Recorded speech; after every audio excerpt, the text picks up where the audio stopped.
Light जलाई हुई थी उसने, खून की 4 बूंदें गिरी। अब जो गले में था वो निकल रहा, ऐसे करके मुंह से निकला, नीचे गिरा।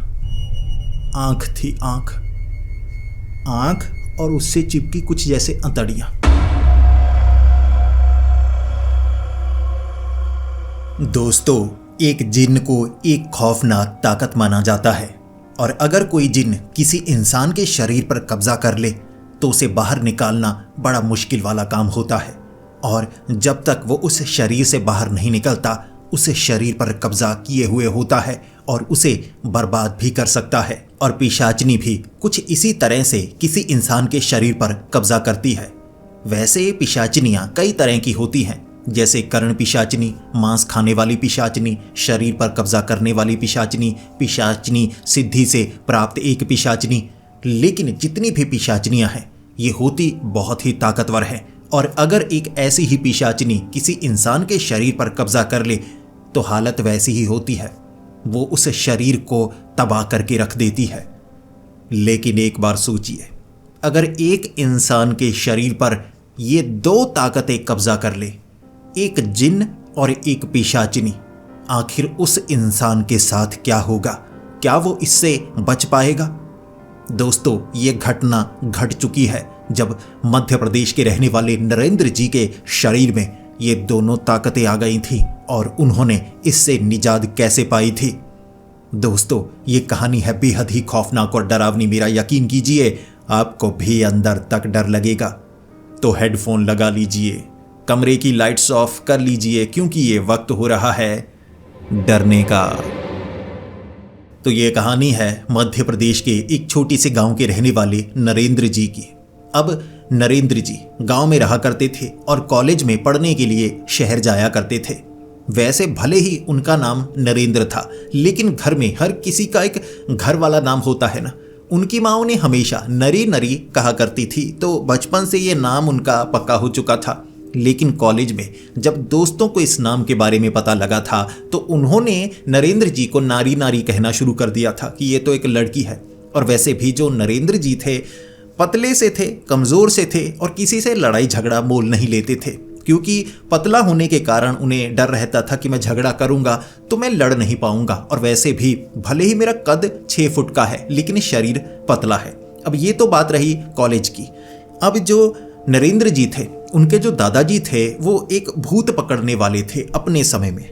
वैसे वो एक वैद्य भी थे जो कुछ औषधियों से दवाई बनाया करते थे, और 3-4 आसपास के जो गांव थे ना, वहाँ पर कोई किसी पर किया कराया हो, जादू टोना हो, काला जादू किया हो, भूत प्रेत का साया हो, उसका निपटारा भी किया करते थे अपने ज़माने में। अब तो उनके दादाजी की मौत हो चुकी थी, लेकिन मरने से पहले जो उनके दादाजी थे ना, घर उनका काफ़ी बड़ा था और ये सब कमाई की थी नरेंद्र के दादाजी ने।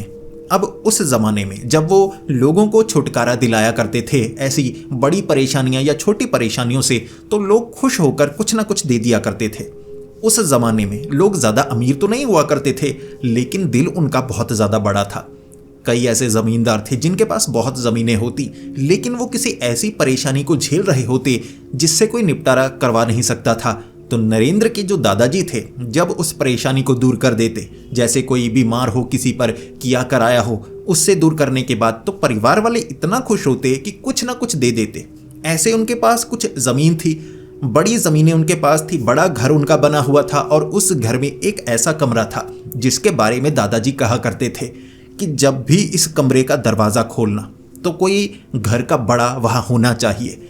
इसमें रखी एक भी चीज़ को कोई अनजान हाथ ना लगाए, क्योंकि जब मैंने भूत प्रेत का निपटारा किया तो मेरे पास कई ऐसी चीज़ें आईं जो शापित थीं, और मैं नहीं चाहता कोई इसे छुए ताकि उसे ये परेशानी हो। अब दादाजी तो सीख चुके थे तांत्रिकों से, बाकी जादू टोना कैसे करना है और उससे छुटकारा कैसे पाना है, लेकिन बाकियों को थोड़ी ना पता था। तो वो परेशानी उनके पीछे आ गई, तो वो उससे छुटकारा कैसे पाएंगे। अब नरेंद्र के दादाजी की मौत 1 साल पहले हुई थी, तो नरेंद्र जी को लगा कि मैं ऐसा करता हूँ, वो कमरे को खोल कर देखता हूँ। अपने पिता से नरेंद्र ने बात कर ली थी, जिसके बाद नरेंद्र उस कमरे को खोलने के लिए गए। वैसे वो डरे हुए थे, क्योंकि उन्हें अपने दादाजी पर पूरा भरोसा था कि ये चीज़ें अगर यहाँ पड़ी हैं तो मुझे किसी चीज़ को छूना नहीं है। और उस कमरे में पुरानी से पुरानी चीज़ें पड़ी हुई थी।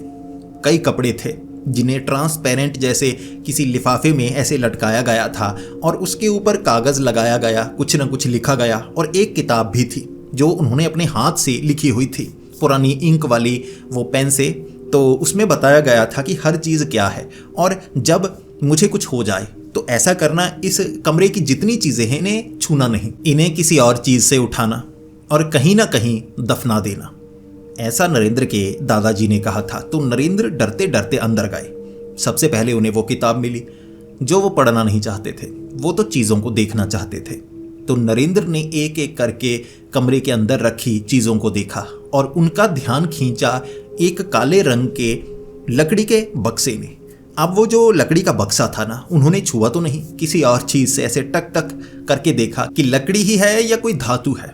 दिखने में वो धातु जैसा बक्सा लग रहा थी, लकड़ी ही, लेकिन 2 बार जब टक टक किया, ठीक है, चीज़ को रख दिया, फिर अंदर से टक टक की आवाज़ आई, जैसे उस बक्से में कुछ था। बिल्कुल वैसी आवाज़ उसने की। तो जो नरेंद्र थे उन्होंने फिर से कोई चीज़ और उठाई और मार कर देखी 3 बार, टक टक टक, फिर उस चीज़ को रख दिया। थोड़ी देर बाद उस बक्से से दोबारा वैसी ही आवाज़ आई। कोई अंदर था जो नकल कर रहा था, लेकिन एक छोटे से बक्से में क्या हो सकता है। नरेंद्र ने जिसके बाद किताब को पढ़ना समझदारी समझा। चीज़ें तो बहुत पड़ी थी, कुछ शापित थी तो कुछ दादाजी की पुरानी चीज़ें थी, तस्वीरें वगैरह। तो नरेंद्र जी ने जब उस किताब को पढ़ा तो उसमें अलग अलग चीज़ों की जानकारी दी गई थी कि ये ग्लास शापित है, इसमें अगर कोई भी पानी पिएगा तो वो बीमार हो जाएगा। इस ग्लास को काले जादू से ऐसे बनाया गया है कि उसके शरीर के अंदर की जो सकारात्मक ऊर्जा है वो ये गिलास पी लेगा। अब गिलास में जो पानी डाला है, जब वो किसी शरीर में जाएगी तो शरीर खाली होगा, जिस कारण उसके शरीर में भूत प्रेत आ सकते हैं। ये किसी तांत्रिक का ग्लास था जो वो ऐसे इस्तेमाल किया करता था। जब उसके पास कोई आता वो उससे पानी पिलाता, ये सब हुआ करता था उस ज़माने में। तो नरेंद्र जी ने उस बक्से के बारे में पढ़ा कि उस बक्से में एक पिशाचिनी को कैद किया गया है। ये बक्सा उसी का है और उस बक्से को खोलना नहीं है, चाहे जो हो जाए। जितना सुंदर ये बक्सा दिखता है उतना सुंदर है नहीं। इसके अंदर कुछ ऐसा है जो किसी को भी तबाह कर सकता है। जो इस बक्से को खोलेगा वो पिशाचिनी उसके शरीर में आ सकती है। अब पिशाचिनियों के बारे में नीचे जानकारी ये भी दी गई थी। पिशाचिनियाँ अच्छी भी हो सकती हैं, बुरी भी हो सकती हैं। आपको एक पिशाचिनी को इस्तेमाल करना आता है तो आप उसे फ़ायदे के लिए इस्तेमाल कर सकते हैं। अब दादाजी ने एक गलती कर दी थी। आगे जीवनी में ये भी लिखा हुआ था कि ये जो बक्सा था ऐसे मुझे मिला था, फिर मैंने इसमें पिशाचिनी को कैद किया था। क्योंकि मुझे इसे दोबारा कैद करना भी आता था तो मैंने कई बार इस पिशाचिनी का इस्तेमाल भी किया। जब मेरा सामना किसी अजीब ताकत से हुआ, जैसे कोई जिन्न की ताकत, जिसके बारे में मुझे कुछ भी पता नहीं था कि ये जिन्न क्या होते हैं, शरीर पर कब्जा करते लेकिन निकल नहीं पाते, तो मैं इस पिशाचिनी के सहारे, इसकी ताकत का सहारा लेता उसे समझने के लिए। ऐसे मैंने इससे मदद भी ली है, लेकिन यह है बेहद ही खौफनाक। मेरे बाद इसे दफना देना, हर एक चीज़ को दफना देना, इनका इस्तेमाल मत करना। ये बात जो नरेंद्र जी थे उनके दिमाग में पहुंच गई कि ठीक है, ये बक्से के अंदर जो है ना बहुत ताकतवर है। ये टक टक पिशाचिनी कर रही थी। तो नरेंद्र जी ने अब उस बक्से को नहीं खोला, उस कमरे को बंद कर दिया। ऐसे पहली बार उन्होंने ये चीज़ों को देखा था। दादाजी के जिंदा रहते हुए वो तो उस दरवाजे को खोलने तक नहीं देते थे। नरेंद्र के जो पिता थे वो भी कभी इस कमरे में नहीं आए थे, बाहर बाहर से कमरे के अंदर उन्होंने देखा था। 1 साल बाद हिम्मत हुई थी नरेंद्र की कमरे के अंदर जाने की, बाहर आ चुका था। इसके कोई 4 से 5 महीने बाद साधारण सब कुछ था, क्योंकि दोबारा जो नरेंद्र था उस कमरे में गया ही नहीं कि पुरानी चीज़ें हैं, खतरनाक है, मैं जाकर क्या करूँगा, बेवजह परेशानी को मोल क्यों लेना। तो 4-5 महीने निकल चुके थे। नरेंद्र अपने दोस्तों के साथ घूमने के लिए गए हुए थे। पुराने किले होंगे, ये ऐसी जगह थी जहाँ पर वो शाम के वक्त रुक कर वहाँ पर कुछ खाना पीना चाहते थे। जैसे कह सकते हैं कि हम वहाँ पर रुकेंगे, मस्ती करेंगे। तो ऐसे मस्तीखोर थे उसके दोस्त। तो इसी कारण जो नरेंद्र थे, घर में वो कमरा है उसके बारे में दोस्तों को नहीं बताया था। वो तो पहुँच जाएंगे घर में, क्योंकि ऐसे वो लफड़े मोल लेते रहते थे। तो यहाँ उस किले में, जो कि खंडहर था पूरी तरह से किला, यहाँ बैठकर खाना पकाकर खाना है। वो गैस था, सिलेंडर छोटा जिसमें लगता था, वो लेकर आए हुए थे। तो ऐसे वहाँ पर बैठे जो नरेंद्र थे वो घूम रहे अपने एक पक्के दोस्त के साथ। अब ये दोस्त जो थे ना, कुल ग्रुप 8 से 9 लड़कों का था। कुछ की आपस में बनती थी, कुछ की नहीं। जो नरेंद्र थे बनती सबके साथ थी, लेकिन पतले होने के कारण ना नरेंद्र को सब बेइज्जत करते थे। तो नरेंद्र बीच बीच में गुस्सा मान जाता था। तो नरेंद्र कहता कि छोड़ो यार, मुझे उधर घूमने जाना है। तो अपने एक दोस्त के साथ वो घूमने के लिए गया था उन खंडहरों में। वैसे वहाँ कहा जाता था कि रात को ऐसे खंडहरों में घूमना नहीं चाहिए। तो नरेंद्र ऐसे ही एक दीवार होगी, उसके पत्थर के ऊपर कहीं बैठा होगा। तो उसका दोस्त कहने लगा कि 1 मिनट के लिए मैं जाकर आता हूँ पीछे झाड़ियों में। तो नरेंद्र ने कहा कि ठीक है। जो नरेंद्र था वो जिस दीवार पर बैठा था ना, वहाँ पर जो ईंटें थी टूटी फूटी सी ईंटें थी। तो नरेंद्र के वजन के कारण दीवार का एक हिस्सा नीचे गिर गया। अब नीचे कुछ हिस्सा गिरा जिसमें उसकी एक टांग भी आ गई, तो पैर थोड़ा मुड़ चुका था। ये आवाज़ लगाई नरेंद्र ने अपने दोस्त को। दोस्त कहने लगा कि 1 मिनट, आया आया आया। तो करने के बाद ही आता ना। तो नरेंद्र इतने में उठा, पैर थोड़ा सा मुड़ा हुआ था, ऐसे लंगड़ा कर चल रहा। अब उन ईंटों के बीच उसे अजीब सा कोई तेल नजर आया, जैसे वो पुराने ज़माने का किला था तो उसमें मिट्टी का इस्तेमाल किया गया था ईंटों की चिनाई के लिए। अब उसके बीच काले रंग का तेल कहाँ से आ गया उसे नहीं पता था। तो तेल तेल सा वहाँ पर था, जो उसके पैर पर भी लग चुका था और पैर थोड़ा मुड़ चुका था। दोस्त आया, दोस्त ने कंधा दिया, जिसके बाद वो दोस्त खींचकर बाकी दोस्तों के पास लेकर गया नरेंद्र को।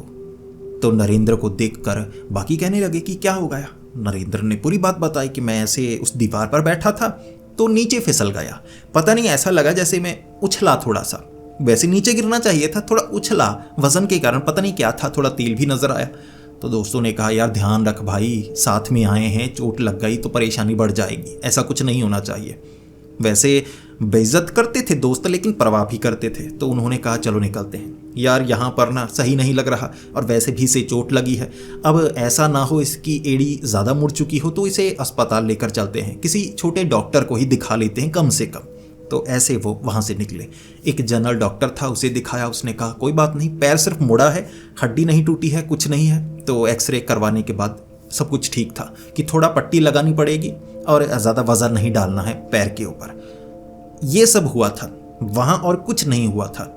उसके बाद जब नरेंद्र अब घर आ चुका था, कॉलेज से 3-4 दिनों की उसने छुट्टियां ले ली थी। दोस्तों को बता दिया था कि घर में थोड़ी रेस्ट करनी है, जब पैर ठीक चलने लगेगा मैं बस के सहारे फिर आया करूंगा। अब तो मुश्किल होगी, कई बार भागकर बस पर चढ़ना पड़ता है।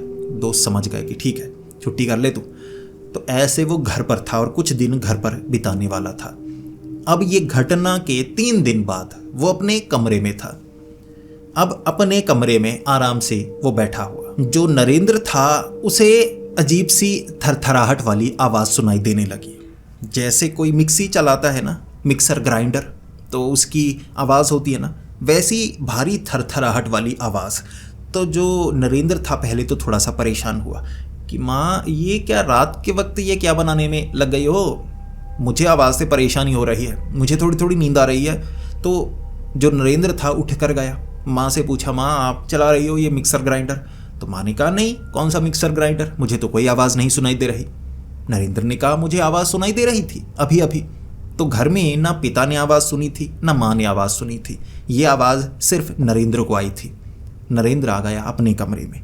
2-3 बार उसे फिर से वो मिक्सर ग्राइंडर की आवाज़ सुनाई दी थी, जिसके बाद वो रात उसे लगा कि ये आवाज़ मुझे क्यों सुनाई दे रही है, हो सकता है मेरे माँ बाप को सुनाई नहीं देती, तो क्योंकि ये वाला कमरा सबसे पीछे है तो खिड़की से बाहर से कहीं आवाज़ आ रही होगी।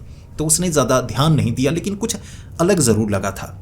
अब अगले दिन का वक्त तो बिल्कुल ठीक निकल गया। रात के वक्त तक अब थोड़ा चल पा रहा था, तो उसे लगा कि घर में बैठे बैठे ना मेरी तो पीठ के नीचे दर्द होना शुरू हो गया है, बैठा नहीं जाता, तो चलना ज़्यादा सही रहेगा, रात को तो लेटना ही होगा, तो एक टांग लंगड़ा कर ही थोड़ा चल लेता हूँ। तो ऐसे ऐसे करके वो चलने लगा था। अब थोड़ा दूरी तक वो गया था, थोड़ा उसने पैर रखा और उसे महसूस हुआ कि मेरा जो पैर थोड़ा मुड़ा हुआ था ना, दर्द कम हो रहा है। तो उसने वज़न डालना शुरू कर दिया, दर्द गायब हो चुका था, बड़े आराम से वो चल पा रहा। अब एक बार भाग कर देखा, भागा जा रहा, पट्टी उतार दी रास्ते में और सोच रहा ये क्या, अचानक ठीक हो गया। मुझे लगता है जैसे डॉक्टर ने कहा था कि अंदर हो सकता है मांस थोड़ा फट चुका हो, तो थोड़ा आराम करो, लेकिन मुझे लगता है एड़ी मुड़ी थी, मोच आई थी, एकदम झटका जैसे लगाना तो ठीक हो गई। अरे मैं तो भाग पा रहा हूँ। तो नरेंद्र काफ़ी ज़्यादा खुश था। फिर क्या, अब ठीक हो गया मैं तो कल ही कॉलेज जाऊंगा और आज ऐसा करता हूँ, मस्ती करता हूँ। अब मस्ती के लिए जो नरेंद्र था ना, वो गांव में जो पेड़ लगे होते, क्योंकि अमरूद वगैरह तो फल ऐसे हैं जो किसी न किसी के घर में लगे ही हुए थे, और नरेंद्र क्या किया करता था, चढ़ जाया करता था किसी न किसी पेड़ के ऊपर से अमरूद वगैरह जामुन तोड़ा करता था। क्योंकि लंबा था, पतला था, तो वजन कम था, पेड़ पर चढ़ने में ज़्यादा आसानी होती थी। लेकिन पतला था तो जो मसल्स थे वो कम थे, खुद को खींचने में थोड़ी परेशानी ज़रूर होती है। ऐसे पकड़ता, गर्दन फंसाता, आए आए करके ऐसे चढ़ता था। इस बार कुछ बच्चे थे, देख लिया नरेंद्र आया है, अब चल पा रहा है, चोट नहीं है, तो उन्होंने कहा भैया वो जामुन तोड़ दो। तो नरेंद्र ने कहा कि अब चोट लगी है। फिर ध्यान में आया अब ठीक तो हो चुकी है।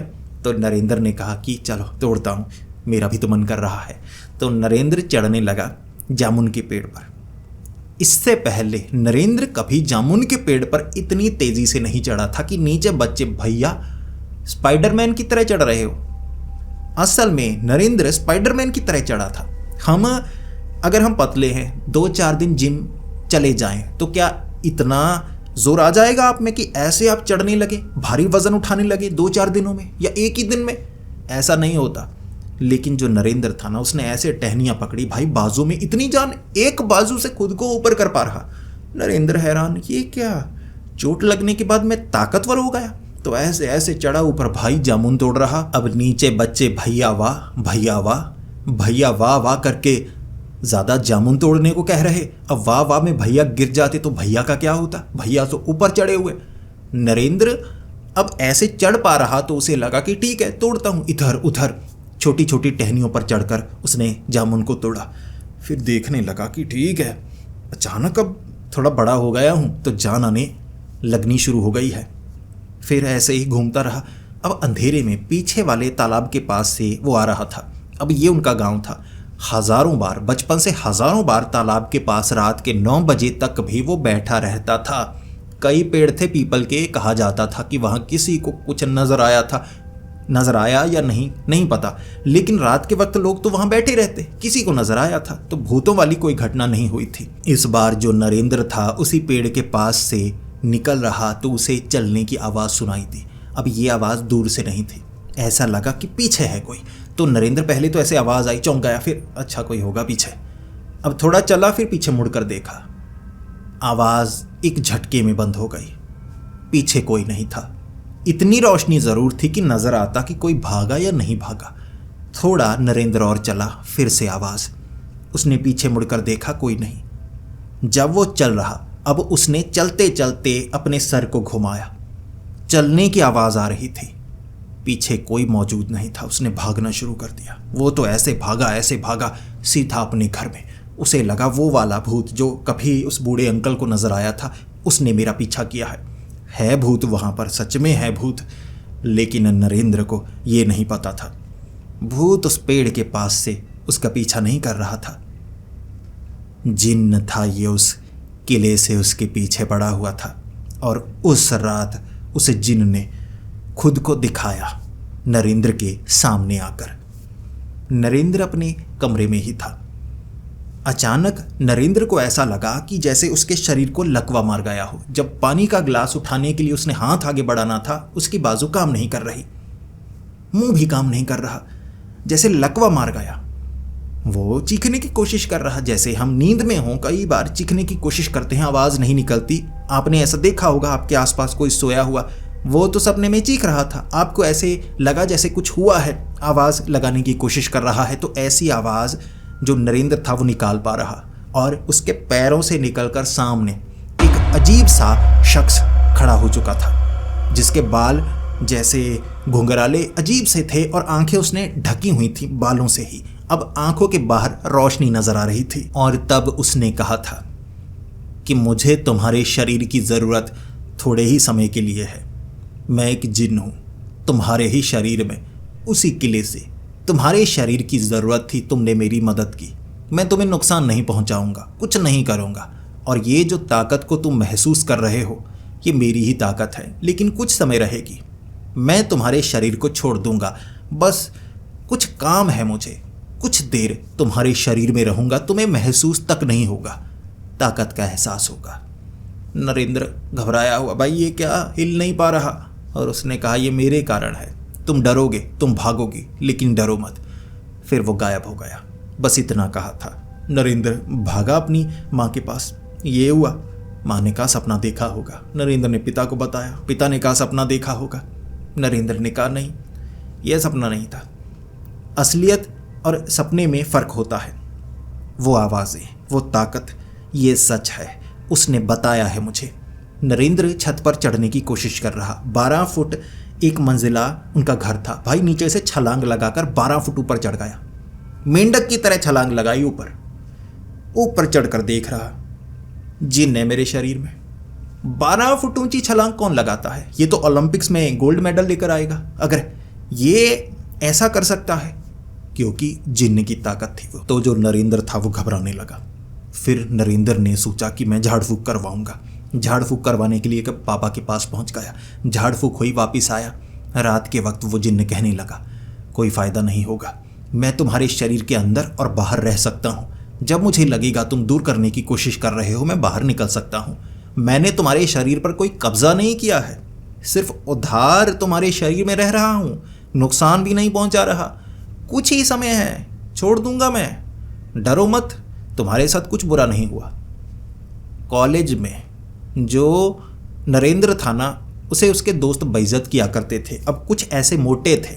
अब ये जो मोटे लड़के होते हैं ना, जब बाकी जो पतले या नॉर्मल वाले होते हैं उनका शरीर तो पतला होता है, लेकिन ये मोटे जो इतनी मोटी मोटी चर्बी को मसल समझकर कमज़ोर बच्चों को बेवजह धमकाने का काम करते हैं, ये बचपन से ही ऐसे होते हैं। तो क्लास में जो मोटे थे उनके दिमाग भी थोड़े मोटे थे, तो वो बेवजह पतले लड़कों को थोड़ा परेशान किया करते थे।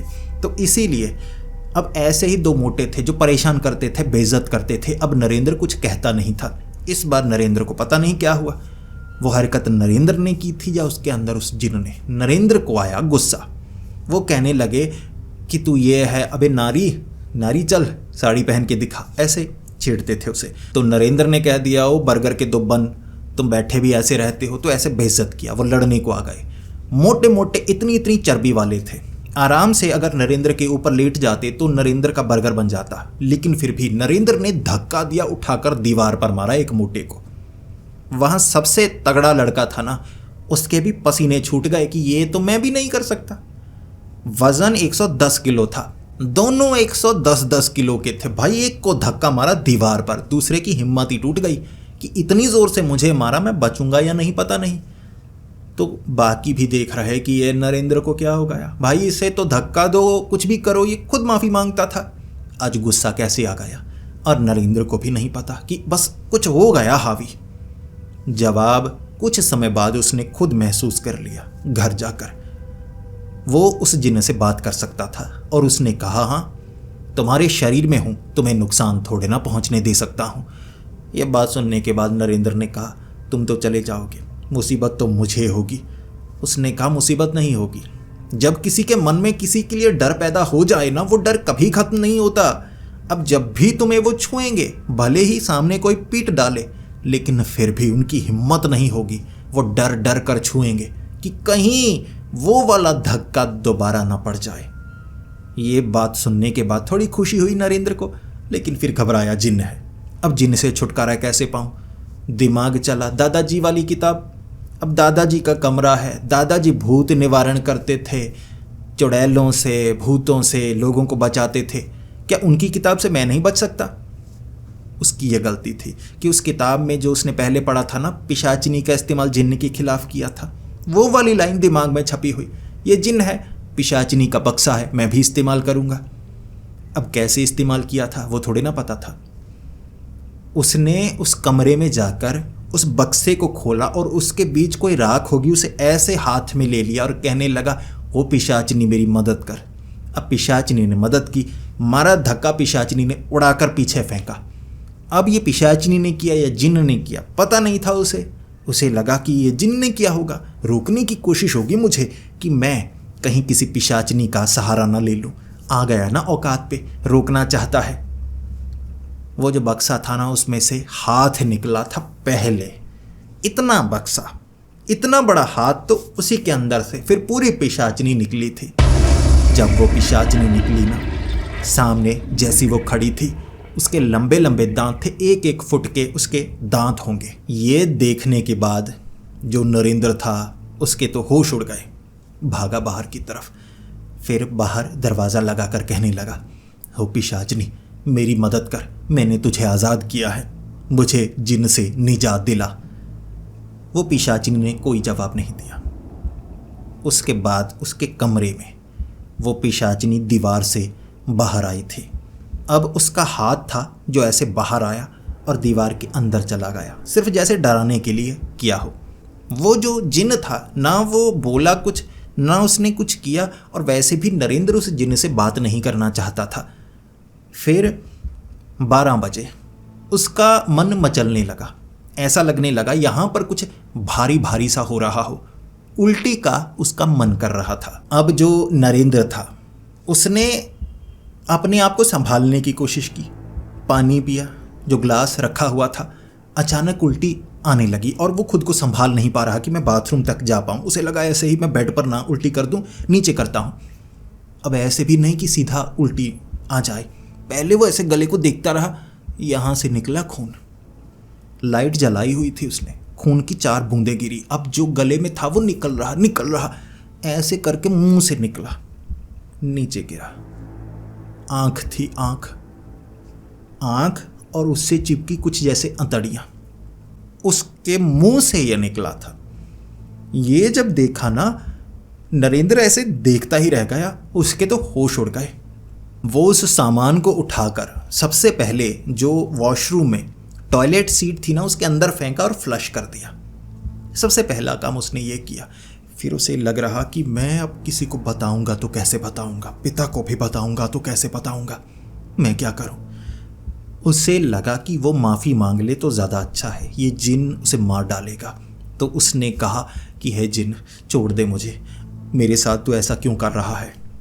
और जिन की आवाज़ आई, ये मैं नहीं कर रहा, ये वो कर रही है जिसे तूने बुलाया है।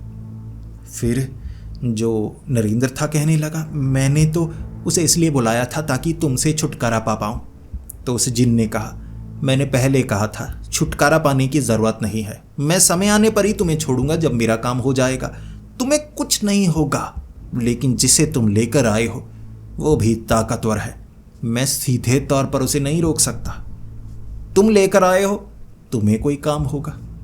तो नरेंद्र ने कहा, मुझे बचा लो, मैं तुम दोनों से नहीं निपट सकता, मुझे नहीं पता ये क्या चीज़ है और तुम क्या चीज़ हो। तो उस जिन ने कहा, तो उसे खुद ही कैद करो, मैं सिर्फ तुम्हारे शरीर में हूँ, तुम्हें ताकत दे सकता हूँ, लेकिन वो काम तुम्हें करना होगा। नरेंद्र ने कहा, मैं नहीं कमरे में जाने वाला, कुछ करो, जिन हो जादू टोना करो, कुछ करो। जिन ने कहा, नहीं, मैं तुम्हारे शरीर में हूँ, मेरी वो ताकत एक तरह से तुम्हारी है, लेकिन सिर्फ इंसानी ताकत, कोई जिन्न की ताकत नहीं मिल गई तुम्हें, तो उससे तुम खुद निपटो। तो जो नरेंद्र था सोच रहा, मैं क्या करूं, ये जो अभी हुआ है ना, मुंह से जो निकला है, उसने हिम्मत तोड़ दी थी नरेंद्र की। अब रात के वक्त चीज़ें ऐसे जब हिलने लगी ना, उसे लगा एक और अटैक होने वाला है।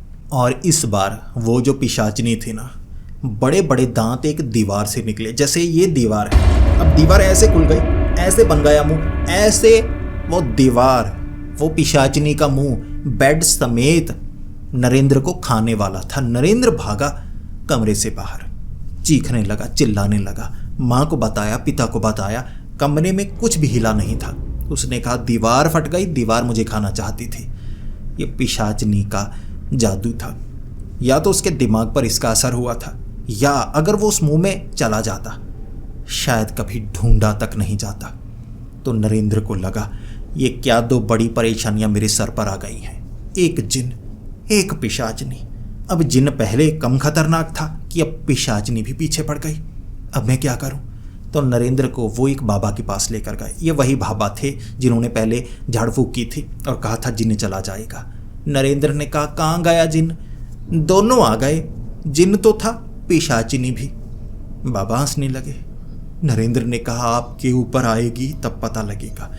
तो बाबा के पास तो वही मोर पंख ऐसे ऐसे कर दिए, हुआ तो कुछ नहीं। जिसके बाद नरेंद्र आ गया घर में कि चलो छुटकारा हो गया। अब वैसे ये पिशाचनी से हो जाए, क्योंकि जिन ने तो वैसे कुछ नहीं किया था, ये बाद में पिशाचनी वाला कांड होना शुरू हुआ है। फिर जो नरेंद्र था अपने कमरे में रात के वक्त, अब उसे रात से डर लग रहा और नरेंद्र को ये हिम्मत महसूस नहीं हुई कि मैं जिन से बात करूं। उसे लगा मैं बात ही नहीं करूंगा, ऐसा लगेगा सब कुछ खत्म हो गया, मैं नॉर्मल हूं, बात नहीं करूंगा, है तो है, नहीं है तो नहीं है, मैं महसूस नहीं करूंगा। लेकिन जिन ने एहसास नहीं करवाया, पिशाचिनी ने करवा दिया था। अब वो बेड पर ऐसे लेटा हुआ था ना, बेड पर से नीचे से काली काली जैसे जड़ें निकली हों, उसकी टांगें पकड़ ली, उसे पकड़ लिया और बेड के अंदर उसे खींचने की कोशिश हुई थी। वो तो धक्का दे रहा, कोशिश कर रहा। अब अगर वो बिना ताकत के होता शायद बेड में धंस जाता। ये सपना था या असलियत वो भी नहीं जानता, लेकिन ऐसा लगा कि खींच कर ही ले जाएगी। कुछ था बेड के अंदर, छेद ही हो गया था। लेकिन उसके अंदर जो जिन्न की ताकत थी, उसने वो जो जड़ें थी, जो भी काला काला, उसे पकड़कर फाड़ डाला और ऐसे ही छलांग लगाकर निकल आया। वो भी ताकतवर था और बेड पीछे बिल्कुल सफ़ेद चादर थी, बिल्कुल वैसी जैसे कुछ निकल कर बाहर आया ही ना हो। तब उसे रात नरेंद्र को लगा कुछ करना होगा। नरेंद्र ने बात की, ओ जिन्न मेरी मदद कर, अगर तूने मेरी मदद नहीं की ये शरीर तेरे किसी काम का नहीं, मैं भी मर जाऊंगा। और तब उस जिन्न ने कहा, मैं तुम्हारी मदद नहीं कर सकता, ये ताकत तुम्हारी मदद करेगी, काम तुम्हें खुद करना होगा। नरेंद्र ने कहा, कुछ तो बताओ, क्या करूं? उस जिन्न ने कहा, जहां से इसे आज़ाद किया है वहीं पर इसे कैद कर दो, तुम्हारा काम हो जाएगा। नरेंद्र ने कहा, कैसे? उस जिन्न ने बताया वो तरीका। अब इस पिशाचनी के सहारे, जो दादाजी थे नरेंद्र के, उन्होंने जिन्न से लड़ाई की थी। अब जिन्न के सहारे नरेंद्र पिशाचनी से लड़ाई कर रहा था। कहते हैं ना, किस्मत घुमा फिरा कर आपको वहीं ले आती है, चाहे परिवार के जरिए ही सही। तो वो जिन्न ने बताया कि वो बक्सा उसका कैद खाना है, तुम्हें उसे उसके कैद खाने में लेकर जाना होगा। काम बड़ा आसान है क्योंकि वो तुम्हारे शरीर में आ चुकी है। अब वो बक्सा सिर्फ पिशाचिनी को कैद कर सकता है, मुझे नहीं। तुम्हें अपने खून की एक बूंद को बक्से में डालना है, पिशाचिनी उससे उस बक्से में पहुंचेगी। बक्सा करना है बंद, तुम्हारा इतना काम है। वो रोकने की कोशिश करेगी, शायद रोक भी पाती अगर मैं तुम्हारे शरीर में ना होता तो। फिर भूल जाना कि मैं तुम्हारे आसपास भी हूं, कभी महसूस नहीं करवाऊंगा। तो नरेंद्र ने ऐसा किया। जब वो कमरे में पहुंचा, सामने वो पिशाचिनी थी। अब उसे भी सब कुछ पता था, वो भी तो इसी शरीर में थी। जिन्न सीधे सीधे उससे लड़ना भी नहीं चाहता था, लेकिन जिन्न को इतना भी था, जिसका शरीर है कम से कम उसे तो बचाऊं। ताकत नरेंद्र के पास, वो पिशाचिनी सामने से ही गला घोंटना चाहती थी। नरेंद्र भी उठा, तेरी ऐसी की तैसी, उसे भी धक्का दिया। पिशाचिनी ज्यादा ताकतवर थी क्योंकि वो तो मृत शरीर में है, नरेंद्र तो जिंदा है। अगर वो गर्दन ही फाड़ डाले तो नरेंद्र तो मर जाएगा ना, चाहे जितना भी ताकतवर हो। अब उसकी गर्दन पिशाचिनी की फाड़ डालता, वो दोबारा जोड़ लेती, वो तो पहले से मरी हुई है। इसीलिए उसे बचना पड़ रहा। सामान गिरने लगा था कमरे का, लेकिन वो धक्का देकर अपने हाथ से अपनी उंगली का मांस फाड़ डाला नरेंद्र ने। जब मौत सामने नजर आए ना, छोटा मोटा दर्द हमें महसूस नहीं होता। नरेंद्र ने ये एहसास किया और अपना खून जैसे ही बक्से में डाला, बक्सा कर दिया बंद। पूरी तरह से शांति। वो पिशाचनी भी सीधा बक्से में थी। बक्से की नीचे से चिटिकनी लगाई, रखा, माथा टेका, पिशाचनी दोबारा मेरी जिंदगी में मत आना। कमरे से बाहर दरवाजा बंद, पहुंचा अपने कमरे में। माँ बाप ने पूछा शोर कैसा हो रहा था। नरेंद्र ने कहा मैं कोई काम कर रहा था, प्रोजेक्ट है मेरे कॉलेज का। चोट लगी हुई थी। माँ समझ रही थी कुछ तो हुआ है। नरेंद्र ने कहा कल बताऊंगा, सब कुछ ठीक है। कमरे में गया। उसके बाद उसने बात नहीं की उस रात। जिन है तो है, नहीं है तो नहीं है, मैं बात नहीं करूंगा। कुछ दिन बाद अब खुद से बात कर रहा था तो आवाज़ सुनाई दी जिन्न की, तो वो घबरा गया। फिर उसने कहा मुझे कुछ नुकसान तो नहीं पहुंचाओगे? जिन्न ने कहा मेरा काम हो चुका है, मैं अब तुम्हारे शरीर से बाहर जाना चाहता हूं। मुझे एक खास जगह छोड़ दो, दूर नहीं है, नज़दीक ही है। मैंने तुम्हारे जरिए उस जगह को देखा है, तुम्हारा शरीर छोड़ दूंगा। नरेंद्र एक खास जगह गया। एक खंडहर टूटा घर था, उसके पास उसकी दीवार को छुआ। उसके बाद उस जिन्न की आवाज़ उसे कभी सुनाई नहीं दी। घर में आकर खुद से बात करता, कोई है, कोई बात करेगा, लेकिन उसे जवाब नहीं मिला। ऐसे वो पिशाचनी और जिन्न दोनों से बच पाया था, क्योंकि एक ही समय पर दोनों उसके शरीर में थे। लेकिन अच्छी बात यह थी कि वो जो जिन्न था ना, वो उसे नुकसान नहीं पहुंचाना चाहता था। अगर जिन्न नुकसान पहुंचाना चाहता तो दो लोग ऐसे होते जो मारना चाहते, नरेंद्र ऐसा होता जो बचना चाहता, फिर शायद नरेंद्र ना बचता। और इसके बाद नरेंद्र ने उस कमरे को खोलने की हिम्मत तक नहीं की कि बाहर से कोई भूत आ जाए तो ठीक है, घर वाले तो ज्यादा खतरनाक है, दादाजी ने पता नहीं इनसे कैसे निपटा होगा। तो उस सामान को बाद में उन्होंने एक खड्डा खुदवाकर अपनी जमीन पर नीचे ही दफनाया था कि भाड़ में जाए, महंगी चीज सस्ती चीज दफना दो इसे, और किसी को इसके बारे में पता भी नहीं लगा, ताकि कोई निकाल ही ना ले, पिशाचनी निकाल कर काला बक्सा कह के हमारे गांव में भसड़ मच जाए। तो ऐसे जो नरेंद्र थे उन्होंने समझदारी दिखाई और इस परेशानी से खुद को और अपने परिवार को सुरक्षित रखा। तो दोस्तों, अब आप बताइए आपको ये कहानी कैसी लगी। प्लीज़ कमेंट्स में ये ज़रूर बताना आप इस कहानी को 10 में से कितने नंबर देना चाहेंगे, क्योंकि ये नरेंद्र जी की एक सच्ची खौफनाक कहानी थी।